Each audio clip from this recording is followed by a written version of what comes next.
పరమశివుడి పూజలో పువ్వుల కంటే బిల్వదళాలతో పూజించడానికే భక్తులు ఎక్కువ మక్కువ చూపిస్తారు. ఎందుకంటే శివుడికి బిల్వ పత్రార్చన అంటే ఇష్టం కాబట్టి. అంత ప్రత్యేకమైన బిల్వ వృక్షం పుట్టుక గురించి తెలిస్తే ఆశ్చర్యపోతారు.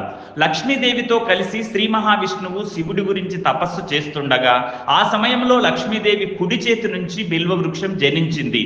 శివుడు ప్రత్యక్షమై జగద్రక్షణ భారాన్ని విష్ణుమూర్తికి అప్పగించాడు.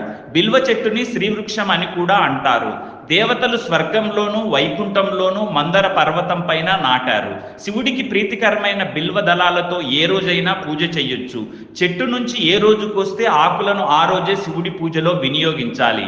అంతే తప్ప 2 రోజుల తర్వాత గాని వాడిపోయిన బిల్వ దళాలను అస్సలు వాడకూడదు.